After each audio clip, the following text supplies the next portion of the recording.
we are back, folks. Welcome back to Tea Party Bloggers Radio. And if you want to call in and have any questions, it's 504-556-9696. I hope we are sparing your blood pressure a little bit. And I think we definitely will when we get done with this next segment or two as we talk to Angela and Karen about education. So, Angela, I saw you first at probably, 6-7 months ago when you did a presentation at the Greater New Orleans Tea Party. And you blew me away with your not only your passion but your depth of knowledge in the education. So can you briefly tell us how you got started and kind of what drives you?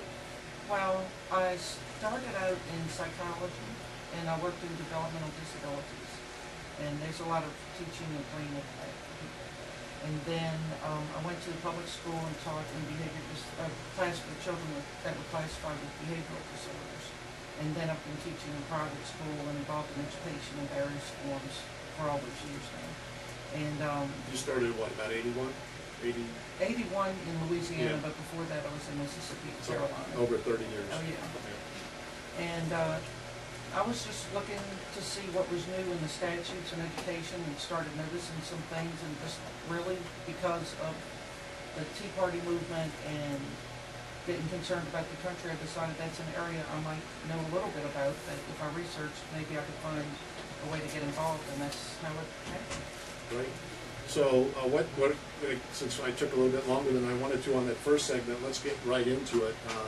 We were talking about the National Assessment of Education Progress, and I went to their website, and this doesn't sound bad. It says the National Assessment of Education Projects, also known as the National Report Card, is the only national representative and continuing assessment of what America's students know and can do in various subject areas. Since 1969, assessments have been conducted periodically in reading, math, science, writing, U.S. history, civics, geography, and the arts. What's wrong with that? Well, if that's what the test actually tested, there would be nothing wrong with it. Unfortunately, teachers and parents alike are not allowed to see any item on the test. So we don't really know what is it testing.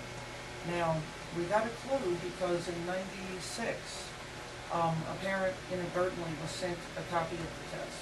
And when she opened it and looked at it, she was mortified. And so we were able to get a look into the NAEP. And what it actually is testing is how well the children are being indoctrinated to a UN-style system of values and beliefs, instead of the values and beliefs being taught from home. So when we speak about a low-performing school, this is why it's so important. It's a low-performing school is based on the national standards. They're not all the way in Louisiana yet, but because of the federal mandates and the money being jingled at us that we sent to Washington in the first place, the schools are really having to cave in to teaching these national standards, and the NAEP is the test for the national standards. Right. So what does that mean to our listening audience? Like, can you give an example of why that person was mortified, or how you kind of went, whoa, this is not right? Right. Well, there were 204 test items on that test. Only 19% of the test questions actually tested academics. The rest collected demographics on the children. It quizzed them according to what their belief system, what their family's belief systems are, and really tested a lot on what the values are that they held. And the values that get you high scores are not American values, not our traditional values at all. You mean like, and I know, I've done some research into the UN and what they want, but share with our audience kind of what. Well, parental rights are not high on their list.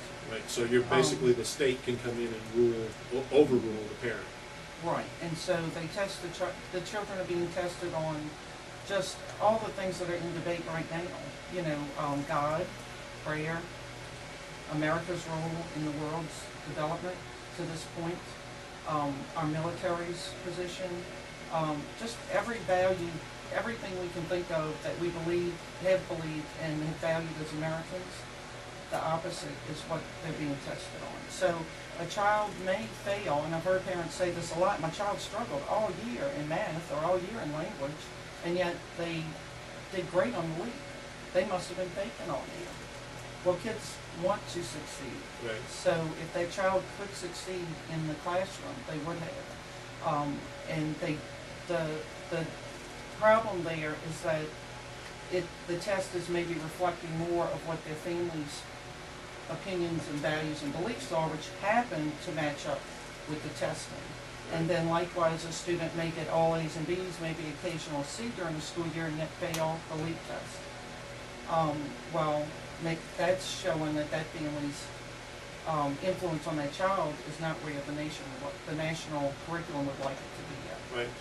And basically, is it your belief in kind of a summary statement, I don't want to put words in your mouth, but that we're moving towards a more UN-style overthrow, or not even an overthrow, that's not the right word, it's where people kind of infiltrate the system and over a period of a generation or two change the society? Is that? Yes, that actually has been done. That's been completed, and Karen and I were at the legislature this session, and we watched firsthand the legislation being put into place in our state to really solidify the system for our kids. Yeah, and that's what scared a They're lot of putting people. it in a little bit at a time is what they're doing, so that you don't really get a full picture all at once. You know, it's a little bit in a bill at a time so that you can't really see the full effect of what's happening.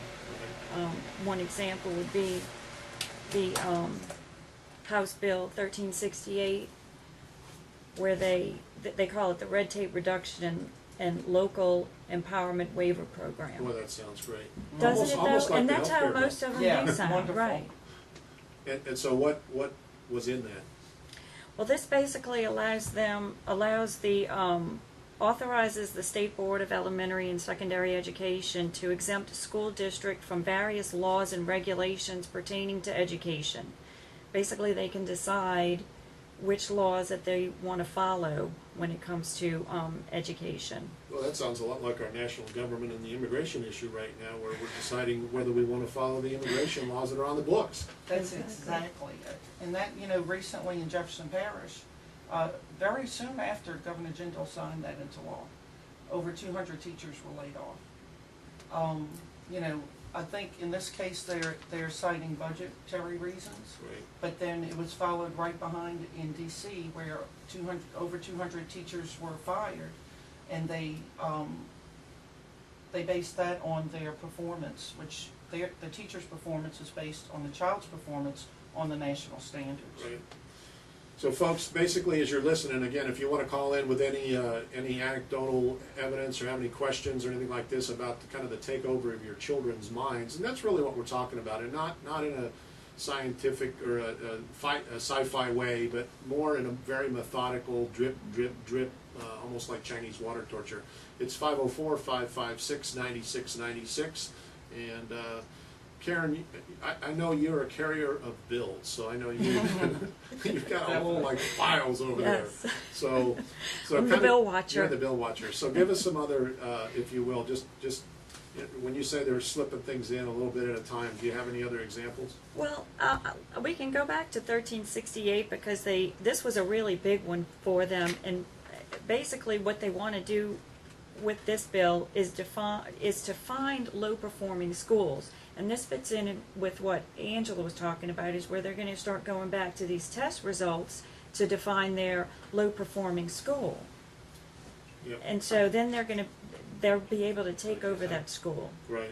And they're going to take it from local control, which is being controlled right now by our school boards, by elected officials, and we're going to have the state come in and take it over. So now it's not being controlled anymore by our local people. I mean, you're not going to have a local say anymore. Right, so the PTA is going to become more, basically less effective. The school board is going to be either overridden or non-existent, and wow, that's kind of scary.